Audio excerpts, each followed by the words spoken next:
भैया भुलोचन कैसा पड़े हैं सोचन? उठी बैठी थोक दर दरबार हो मनाई के।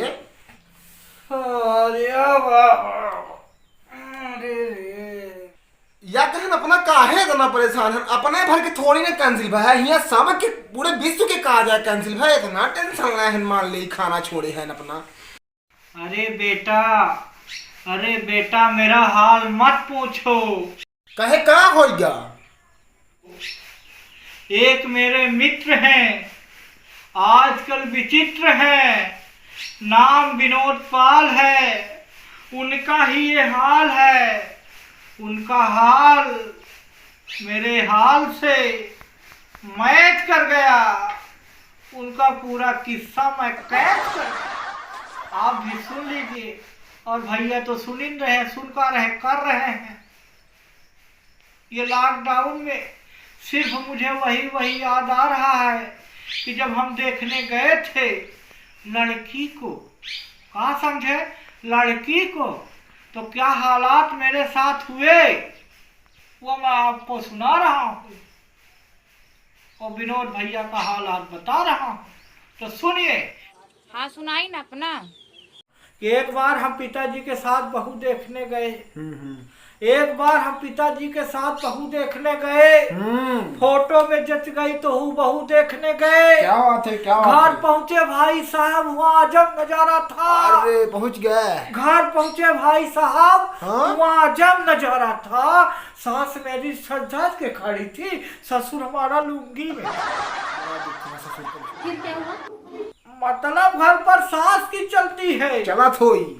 मतलब घर पर सास की चलती है। हाँ। एक दृश्य ये समझा रहा था। सास के तन पर बनारसी साड़ी, ससुर खुदा झाड़ू लगा रहा था। अच्छा। और भाई साहब होने वाला मेरा साला, सार होने वाला मेरा साला गजब ढा रहा था। जोरू का गुलाम साड़ियां धो धो के सुखा रहा था। अरे माने घर तो का तोहरे लड़का आ मिला है। जोरू का गुलाम हाँ। साड़ियां धो धो के सुखा रहा था। और भाई साहब होने वाली मेरी साली। अब आन मेन मुद्दम सारी तो सुने के कब से ताके है ना, अब बोली ना मेन बात। भाई साहब होने वाली मेरी साली सारी गजब कर रही थी। हाँ। पड़ोसन के चुटिया पकड़ के लड़ रही थी। माने तो हमारी सारी तक कट्टही लड़ाई की है वो।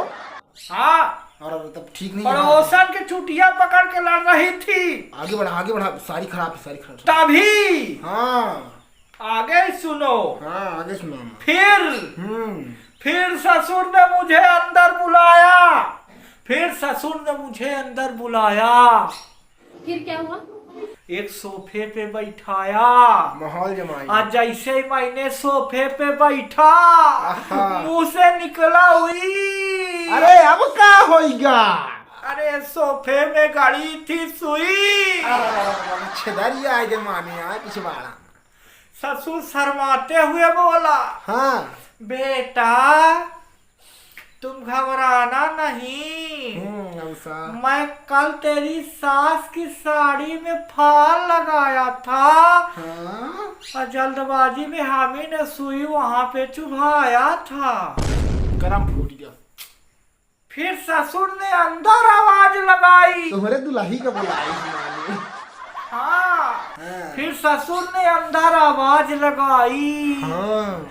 2.5 हाथ का घूंघट करके एक लड़की बाहर आई। मेहरिया है तो हूँ। एक लड़की बाहर आई। उसे मैं चाय नहीं कह सकता था। जो मेरे लिए आई थी, लगता था बाबा रामदेव की दवाई। ले आए कि पिया आई दी सोई तो का बाबा जी की बूटी। तो उस चाय के साथ जो बिस्किट आए थे, मेहमानी निकही भाई, बिस्कुट खवाई। उस चाय के साथ जो बिस्किट आए थे, हाँ। लगता था उन्होंने कुत्तों के लिए मंगवाए थे। कुकुर के बिस्कुट खवा दी तुम का? भाई साहब मैं थोड़ा थोड़ा घबरा रहा था। घबराई चाहिए भाई, जरूरी है। फिर भी आगे बढ़ता जा रहा था। अब न रुक बे। आहा, हाँ मैं आगे बढ़ता जा रहा था। चले रहा तू। मैं लड़की के पास पहुंचा, पहुंच गए। बगल में। पहुंच गए।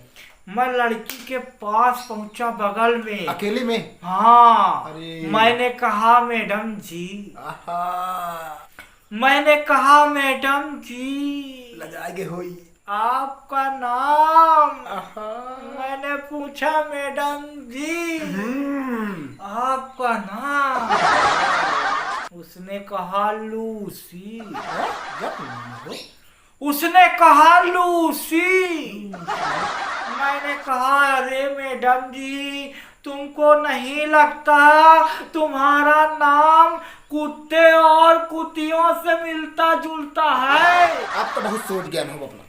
सुनो तो, सुनाओ। मैंने पूछा मैडम जी, आपको नहीं लगता आपका नाम कुत्ते और कुतियों से मिलता जुलता है? उसने कहा अरे पागल, मेरा तो सिर्फ नाम मिलता है, तेरा तो पूरा हुलिया मिलता है।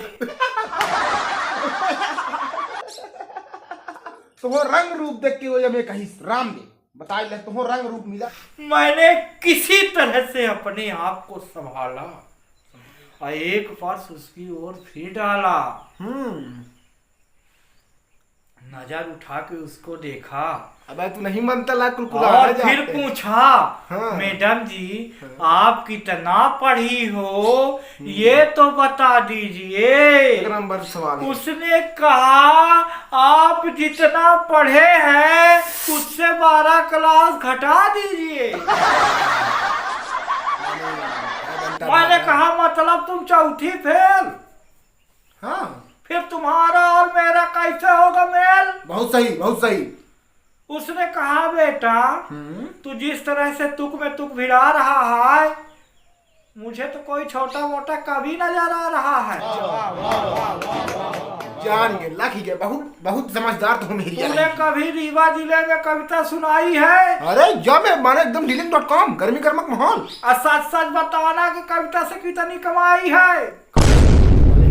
लालची लालची में। मैंने कहा अरे पागल, अरे पागल, तेरी समझ में ये क्यों नहीं आता?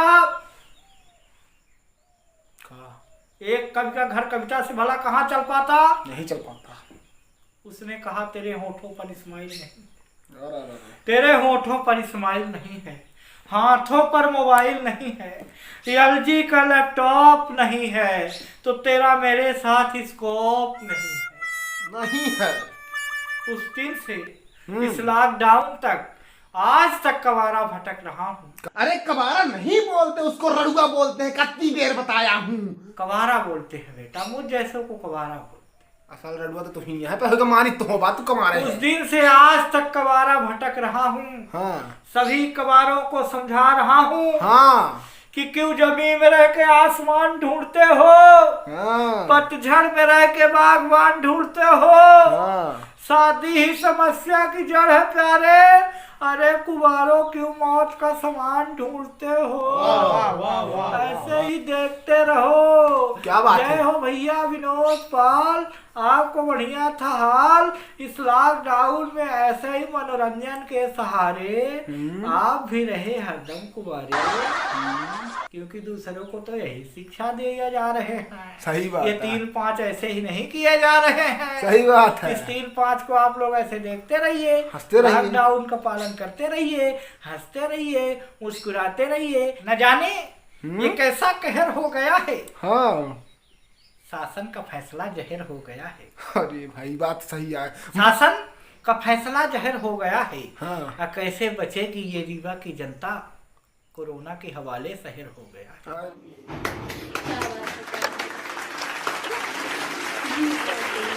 3-5 के सब दर्शकन का हमारा लखन भाई के राम राम।